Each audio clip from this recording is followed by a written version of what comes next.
जय गुरु जी, शुक्राना गुरु जी। योग के अनेक भेद, उसके 8 और 6 अंगों का विवेचन, यम, नियम, आसन, प्राणायाम, 10 विधि, प्राणों को जीतने की महिमा, प्रत्याहार, धारणा, ध्यान और समाधि निरूपण। श्री कृष्ण ने कहा, भगवान आपने ज्ञान, क्रिया और चर्या का संक्षिप्त सार अद्भुत करके मुझे सुनाया है। यह सब श्रुति के समान आदरणीय है और इसे मैंने ध्यान पूर्वक सुना है। अब मैं अधिकार, अंग, विधि और प्रयोजन सहित परम दुर्लभ योग का वर्णन सुनाना चाहता हूँ। यदि योग आदि का अभ्यास करने से पहले ही मृत्यु हो जाए तो मनुष्य आत्मघाती होता है। अतः आप योग का ऐसा कोई साधन बताइए जिसे शीघ्र सिद्ध किया जा सके, जिससे कि मनुष्य को आत्मघाती ना होना पड़े। योग का वह अनुष्ठान, उसका कारण, उसके लिए उपयुक्त समय, साधन तथा उसके भेदों का कर्तव्य क्या है। उपमन्यु बोले, श्री कृष्ण तुम सब प्रश्नों के तारतम्य के ज्ञाता हो। तुम्हारा यह प्रश्न बहुत ही उचित है, इसलिए मैं इन सब पर बातों पर क्रमशः प्रकाश डालूंगा। तुम एकाग्रचित होकर सुनो। जिसकी दूसरी वृत्तियों का निरोध हो हो गया है, ऐसे चित्त की भगवान शिव में जो निश्चल वृत्ति है, उसी को संक्षेप से योग कहा गया है। यह योग 5 प्रकार का है: मंत्र योग, स्पर्श योग, भाव योग, अभाव योग और महायोग। मंत्र जप के अभ्यासवश मंत्र के वाचार्य में स्थित हुए विक्षेप रहित जो मन की वृत्ति है, उसका नाम मंत्र योग है। मन की वही वृत्ति जब प्राणायाम को प्रधानता दे तो उसका नाम स्पर्श योग होता है। वही स्पर्श योग जब मंत्र के स्पर्श से रहित हो तो भाव योग कहलाता है।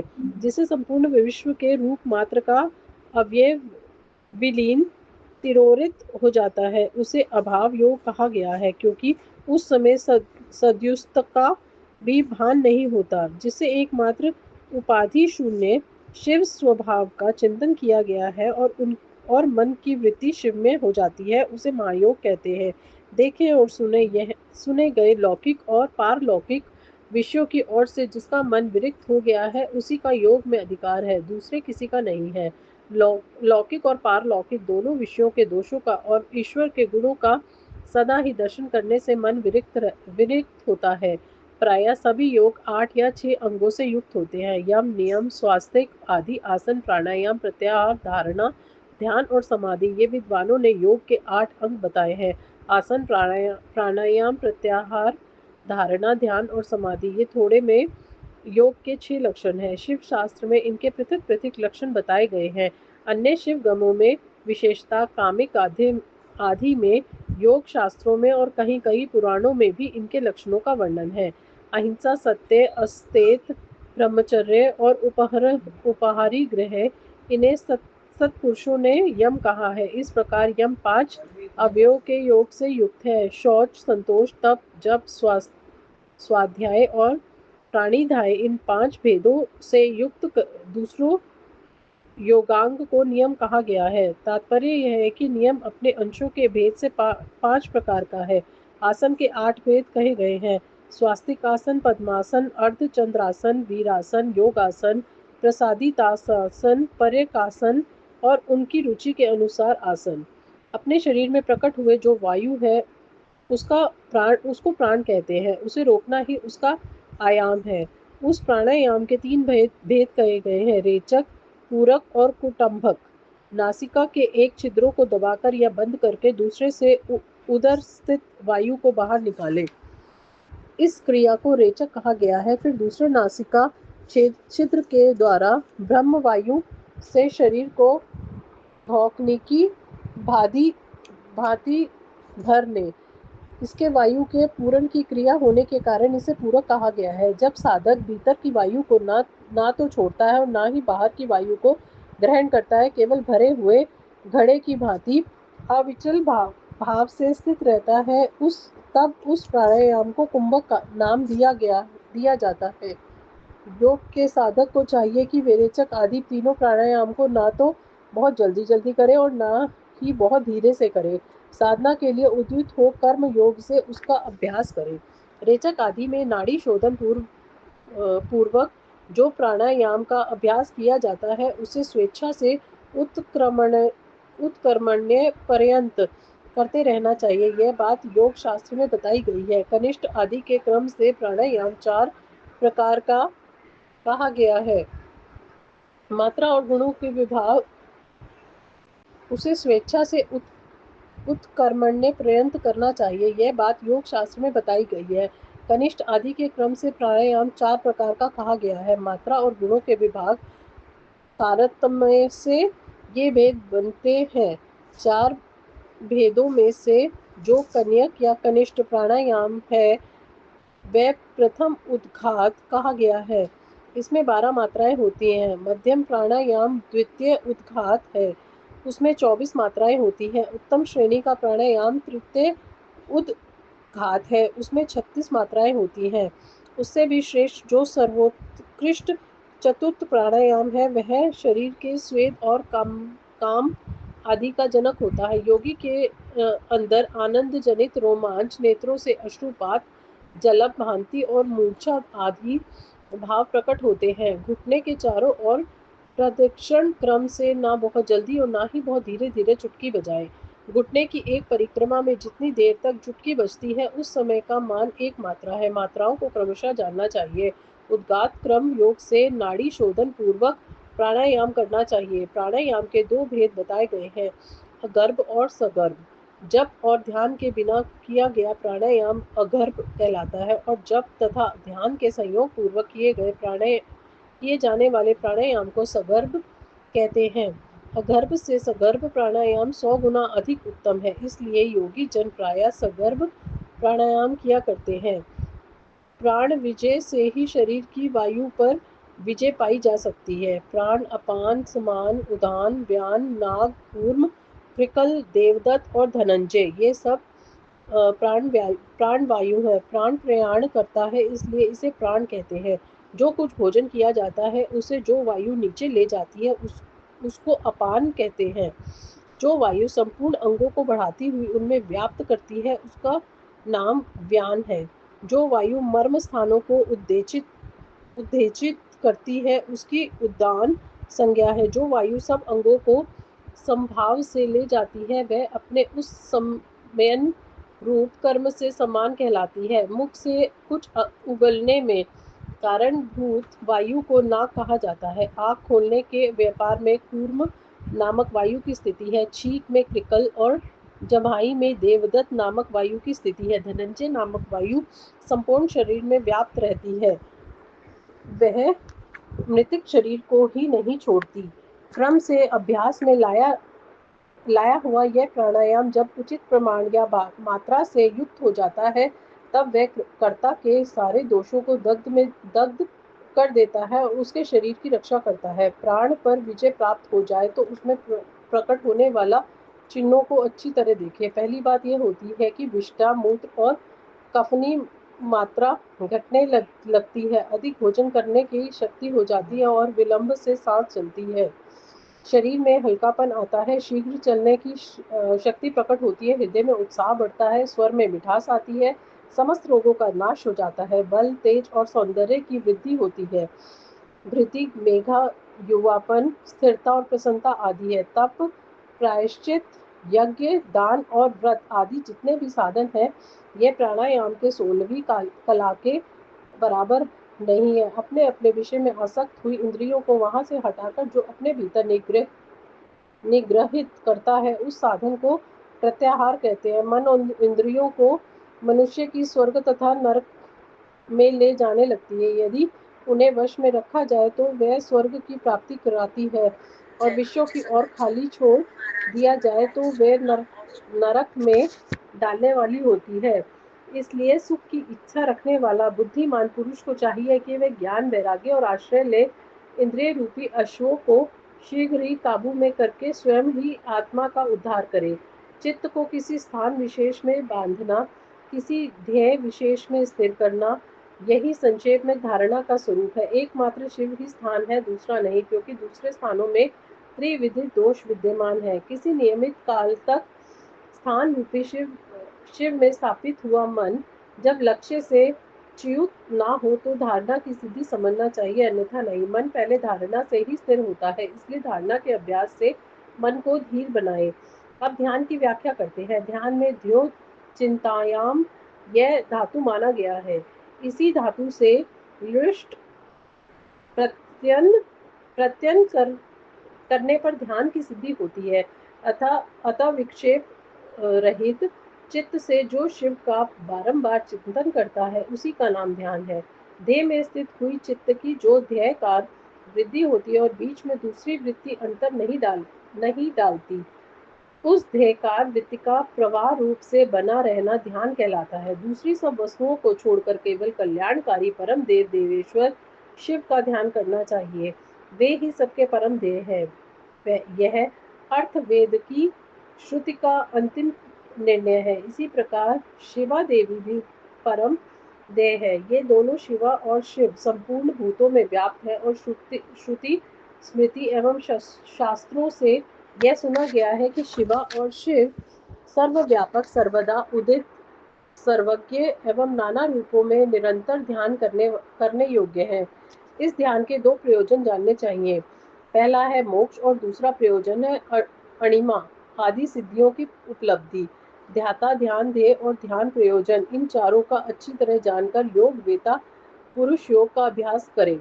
जो ज्ञान और वैराग्य से संपूर्ण श्रद्धालु क्षमाशील ममता रहित तथा सदा उत्साह रखने वाला है, ऐसा ही पुरुष ध्याता कहलाता है। अर्थात वही ध्यान करने में सफल हो सकता है। साधक को चाहिए कि वह जप से थकने पर फिर ध्यान करे और ध्यान से थक जाने पर पुनः जप करे। इस प्रकार जप और ध्यान में लगे हुए पुरुष का योग जल्दी सिद्ध होता है। 12 प्राणायामों की एक धारणा होती है। 12 धारणाओं का ध्यान होता है और 12 ध्यान की एक समाधि कही जाती है। समाधि को योग का अंतिम अंग कहा गया है।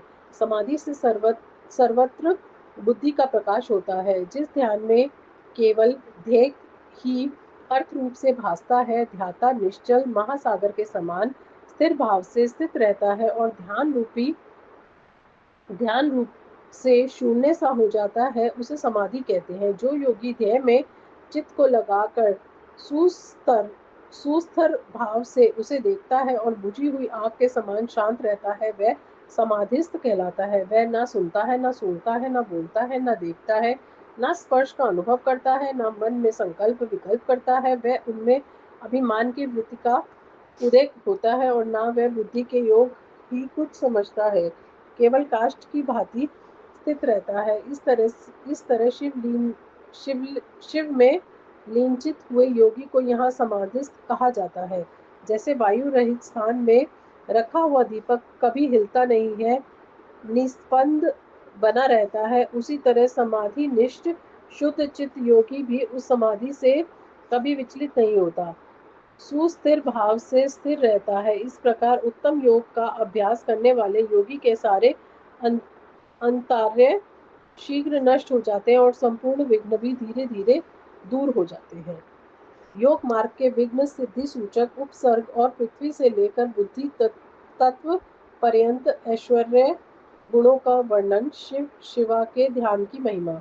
उपमन्यु कहते हैं, श्री कृष्ण आलस्य, तीक्ष्ण व्याधियां, प्रमाद, स्थान संशय, अनवस्तिका, चित्तता, अश्रद्धा, भांति दर्शन, सुख दुख, दौर्मर्यनस्य और विश्वलोलुपता, ये 10 योग साधन में लगे हुए पुरुषों के लिए योग मार्ग के विघ्न कहे गए हैं। योगियों के शरीर और चित्त में जो अलसता का भाव आता है, उसी को यहाँ आलस्य कहा गया है। वात पित्त और कफ इन धातुओं की विषमता से जो दोष उत्पन्न होते हैं, उन्हीं को व्याधि कहते हैं। कर्म दोष से इन व्याधियों की उत्पत्ति होती है। असावधानी के कारण योग के साधनों का ना हो पाना प्रमाद है। यह है या नहीं है, इस प्रकार अभ्य कोटि से आक्रांत हुए ज्ञान का नाम स्थल संशय है। मन का कहीं स्थिर ना होना ही अनवस्थी चित्त की अस्थिरता है। योग मार्ग में भाव रहित अनुराग शून्य जो मन की वृत्ति है, उसी को अश्रद्धा कहा गया है। विपत्ति भाव से युक्त बुद्धि को भ्रांति कहते हैं। दुख कहते हैं कष्ट को। उनके 3 भेद होते हैं, आध्यात्मिक, आधि भौतिक और आधि दैविक। मनुष्यों के चित्त का जो अज्ञान जनित दुख है, इसे आध्यात्मिक दुख समझना चाहिए। पूर्व व्रत कर्मों के परिणाम से शरीर में जो रोग आदि उत्पन्न होते हैं, उन्हें आदि भौतिक दुख कहा गया है। विद्युतपात, अस्त्र शस्त्र आदि और विष आदि से जो कष्ट प्राप्त होता है, उसे अधिदैविक दुख कहते हैं। इच्छा पर घात पहुंचने से मन में जो शोभ होता है, उसी का नाम दौर्मर्यनस्य। विचित्र विषयों में एक सुख का भ्रम है, वही विषय लोलुपता है।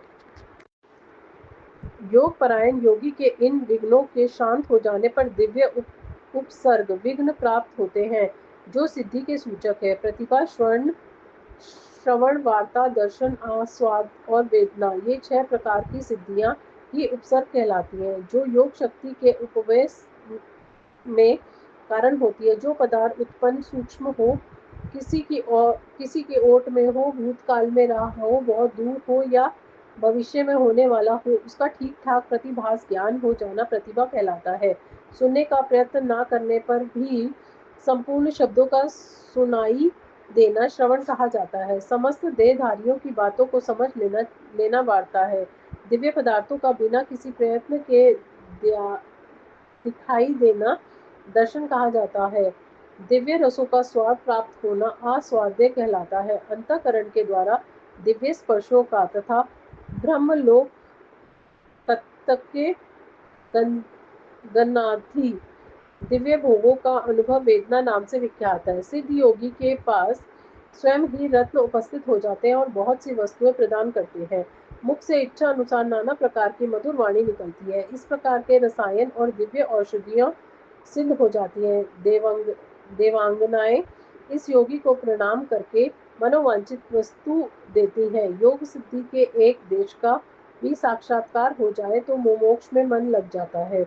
यह मैंने जैसे देखा या अनुभव किया है, इसी प्रकार मोक्ष भी हो सकता है। कृष्णता, स्थूलता, बालावस्था, वृद्धावस्था, युवावस्था, नाना जाति का स्वरूप, पृथ्वी, जल, अग्नि और वायु, इन चारों तत्वों के शरीर को धारण करना, नित्य अपार्थिव एवं मनोहर गंधक को ग्रहण करना, ये पार्थिव ऐश्वर्य के 8 गुण बताए गए हैं। जल में निवास करना, पृथ्वी पर जल का निकल आना, इच्छा करते ही बिना किसी आतुरता के स्वयं समुद्र को भी पी जाने में समर्थ होना, इस संसार में जहाँ चाहे वही जल का दर्शन होना, घड़ा आदि के बिना हाथ में ही जल राशि को धारण करना, जिस विरस वस्तु को भी खाने की इच्छा हो उसका तत्काल सरस हो जाना, जल, तेज और वायु, इन तीनों तत्वों के शरीर को धारण करना तथा देह का फोड़े, फुंसी और घाव आदि से रहित होना, पार्थिव ऐश्वर्य के 8 गुणों को मिलकर यह 16 जलीय ऐश्वर्य के अद्भुत गुण है। शरीर से अग्नि को प्रकट करना, अग्नि के ताप से जलने का भय दूर हो जाना, यदि इच्छा हो तो बिना किसी प्रयत्न के इस जगत को जलाकर भस्म कर देने वाला शक्ति का होना, पानी के ऊपर अग्नि को स्थापित कर देना, हाथ में आग धारण करना, सृष्टि को जलाकर फिर उसे जो का त्यों कर देने की क्षमता का होना, मुख में ही अन्न आदि को पचा लेना और तेज और वायु 2 ही तत्वों से शरीर को रच लेना, ये 8 गुण जलीय ऐश्वर्य के उपयुक्त 16 गुणों के साथ 24 होते हैं। ये 24 तेज का ऐश्वर्य के गुण कहे गए हैं। मन के समान वेगशाली होना, प्राणियों के भीतर क्षण भर में प्रवेश कर जाना, बिना प्रयत्न के ही पर्वत आदि के महान भार को उठा लेना, भारी हो जाना, हल्का होना, हाथ में वायु को पकड़ लेना, अंगुलियों के अग्रम भाग की चोट से भूमि को भी कंपित कर देना, एकमात्र वायु तत्व से ही शरीर का निर्माण कर लेना, ये 8 गुण तेजस ऐश्वर्य के 24 गुणों के साथ 32 हो जाते हैं। विद्वानों ने वायु संबंधी ऐश्वर्य के ये ही 32 गुण स्वीकार किए हैं। शरीर की छाया न होना, इंद्रियों का दिखाई न देना, आकाश में इच्छा अनुसार विचरण करना, इंद्रियों के संपूर्ण विषयों का समन्वय होना, आकाश को लांघना, अपने शरीर में उनका निवेश करना, आकाश को पिंड की भांति ठोस बना देना और निराकार होना, ये 8 गुण अग्नि के 32 गुणों से मिलकर 40 होते हैं। ये 40 ही वायु संबंधी ऐश्वर्य के गुण हैं। यही संपूर्ण इंद्रियों का ऐश्वर्य है। इसी को ऐन्द्र एवं आम्भार आकाश संबंधी ऐश्वर्य भी कहते हैं। इच्छा अनुसार सभी वस्तुओं की उपलब्धि, चाहे जहाँ चाहे वहाँ निकल जाना, सबको अभिभूत कर देना, संपूर्ण ग्रह अर्थ का दर्शन करना, कर्म के अनुरूप निर्माण करना, सबको वश में कर लेना, सदा प्रिय वस्तु का ही दर्शन करना और एक ही स्थान में संपूर्ण संसार का दिखाई देना, ये 8 गुण पूर्वोक्त इंद्रिय संबंधी ऐश्वर्य गुणों से मिलकर 48 होते हैं। चांद्रमस ऐश्वर्य इन 48 गुणों से युक्त कहा गया है। यह पहले से ऐश्वर्यों से अधिक गुण वाला है। इसे मानस ऐश्वर्य भी कहते हैं। वेदना, पीटना, बांधना, खोलना, संसार के वश में रहने वाले समस्त प्राणियों को ग्रहण करना, सबको प्रसन्न करना, पाना, मृत्यु को जीतना तथा काल पर विजय पाना, ये सब अहंकार संबंधी ऐश्वर्य के अंतर्गत है। अहंकारिक ऐश्वर्य को प्राजापत्य भी कहते हैं। चांद्रमास ऐश्वर्य के गुणों के साथ इनके 8 गुण मिलकर 56 होते हैं।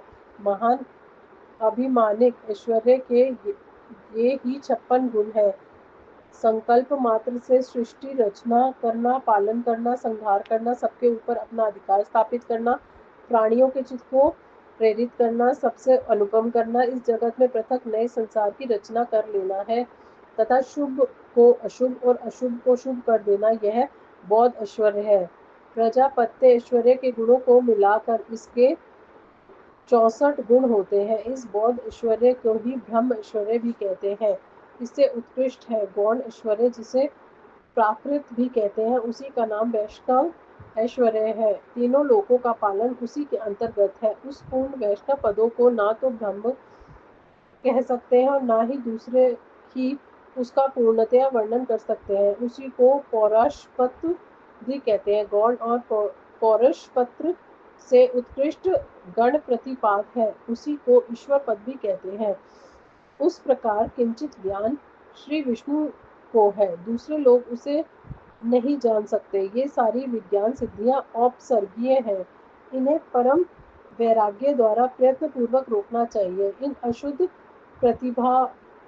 प्रतिभासिक गुणों में जिसका चित्त आसक्त है, उसे संपूर्ण कामनाओं को पूर्ण करने वाला निर्भय परम ऐश्वर्य नहीं सिद्ध होता है। इसलिए देवता, असुर और राजाओं के गुणों तथा भोगों को जो तृण के समान त्याग देता है, उसे ही उत्कृष्ट योग सिद्धि प्राप्त होती है।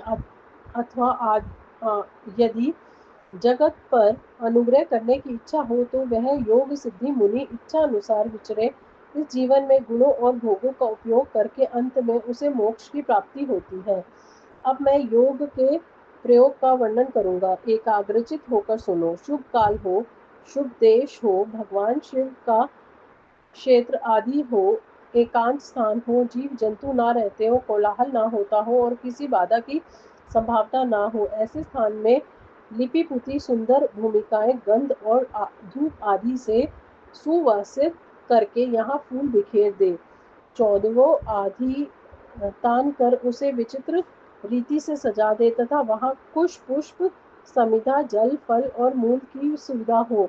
फिर वहाँ योग का अभ्यास करे। अग्नि के निकट, जल के समीप और सूखे पत्तों के ढेर पर योगाभ्यासन नहीं करना चाहिए। यहाँ डांस और मच्छर भरे हो, सांप और हिंसक जंतुओं की अधिकता हो, दुष्ट पशु निवास करते हो, भय की संभावना हो तथा जो दुष्टों से घिरा हुआ हो, ऐसे स्थान में भी योगाभ्यास नहीं करना चाहिए। शमशान में, चैत्य वृक्ष के नीचे, बाम्बी के निकट, जीर्ण शीर्ण घर में, चौराहे पर, नदी नद और समुद्र के तट पर, गली या सड़क के बीच में, उजड़े हुए उद्यान में, गोष्ठ आदि में, अनिष्टकारी और निंदित स्थान में भी योगाभ्यास ना करें।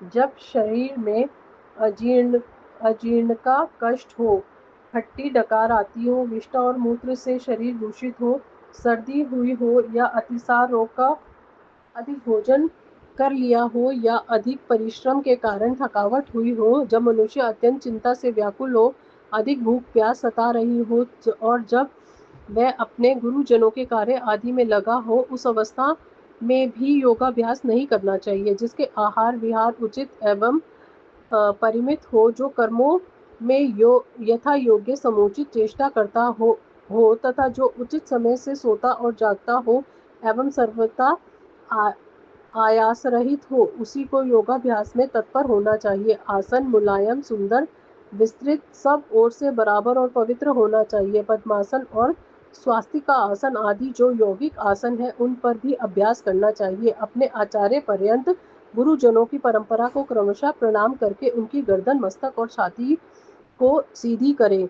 ओष्ठ और नेत्र आदि सटे हुए ना हो, सिर कुछ कुछ ऊंचा हो, दांतों से दांतों का स्पर्श न करे, दांतों के अग्रम भाग में स्थित हुए जीवाहु को अविचलित भाव से रखते हो। एड़ियों से दोनों अंडकोशों और प्रजनन नेत्रियों की रक्षा करके दोनों जंघाओं के ऊपर बिना किसी प्रयत्न के अपनी दोनों भुजाओं को रखे। फिर दाहिनी हाथ के पृष्ठ भाग को बाएं हाथ की हथेली पर रखकर धीरे से पीठ की ऊंची करे और छाती को आगे की ओर से सुस्थिर रखते हुए नासिका के अग्रभाग पर दृष्टि जमाए, अन्य दिशाओं की ओर दृष्टिपात ना करे। प्राण का संचार रोककर पाषाण के समान निश्चल ना हो। अपने शरीर के भीतर मानस मंदिर में हृदय कमल से आसन पर पार्वती सहित भगवान शिव का चिंतन करके ध्यान यज्ञ के द्वारा उनका पूजन करें।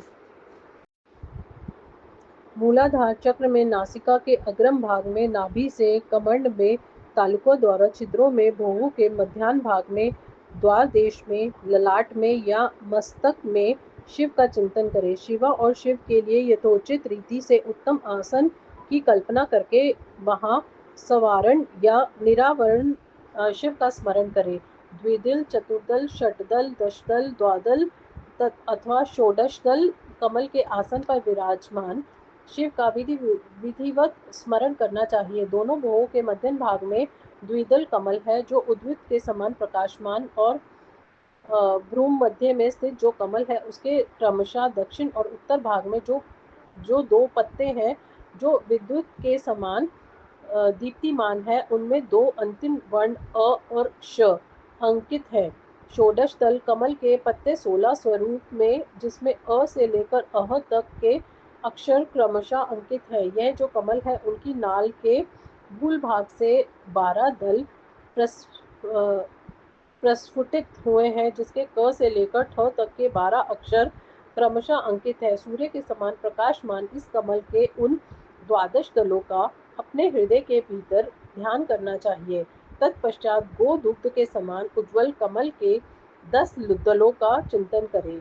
उनके क्रमशः ड से लेकर फ तक के अक्षर अंकित हैं। इसके बाद नीचे की गई दल वाले कमल के 6 दल हैं, जिसमें ब से लेकर ल तक के अक्षर अंकित हैं। इस कमल की कांति धूम रहित अंगार के समान है। मूलाधार में स्थित जो कमल है उसकी क्रांति सुवर्ण के समान है। इससे क्रमशः व से लेकर स तक के 4 अक्षर 4 दलों के रूप में स्थित है। इन कमलों में जिसमें ही अपना मन रमे, उसी में महादेव और महादेवी का अपनी धीर बुद्धि से चिंतन करें। उनका स्वरूप अंगूठे के बराबर निर्मल और सब ओर से दीप्तिमान है, अथवा वह शुद्ध दीप शिखा के समान आकार वाला है और अपनी शक्ति के पूर्णता मंडित है, अर्थात चंद्रलेखा या तारा के समान रूप वाला, अथवा वह निवार के सींग के कमल नाल से निकलने वाले सूत के समान है। कदम बले, गोलक या ओक्से कर्ण से उनकी उपमा दी जा सकती है। वह रूप पृथ्वी आदि तत्वों पर विजय प्राप्त करने वाला है। ध्यान करने वाला पुरुष जिस तत्व पर विजय पाने की इच्छा रखता है, उसी तत्व के अधिपति की स्थूल मूर्ति का चिंतन करे। ब्रह्म से लेकर सदा शिव पर्यंत तथा भव आदि 8 मूर्तियां ही शिव शास्त्र में शिव की स्थूल मूर्तियां निश्चित की गई हैं। मुनीश्वरों ने उन्हें घोर, शांत और मिश्र 3 प्रकार की बताया है। फल की आशा न रखने वाला ध्यान कुशल पुरुषों को इनका चिंतन करना चाहिए। यदि घोर मूर्ति का चिंतन किया जाए तो वे शीघ्र ही पाप और रोग का नाश करती है। मिश्र मूर्तियों में शिव का चिंतन करने वाला चिरकाल में सिद्धि प्राप्त करता है और सौम्य मूर्ति में शिव का ध्यान करा जाए तो सिद्धि प्राप्त होने में ना तो कोई अधिक शीघ्रता होती है, ना ही अधिक विलंब होता है। सौम्य मूर्ति में ध्यान करने से विशेषता मुक्ति, शांति एवं शुद्ध बुद्धि प्राप्त होती है। क्रमशः सभी सिद्धियां प्राप्त होती हैं। इसमें संशय नहीं है। जय गुरु जी, शुक्राना गुरु जी।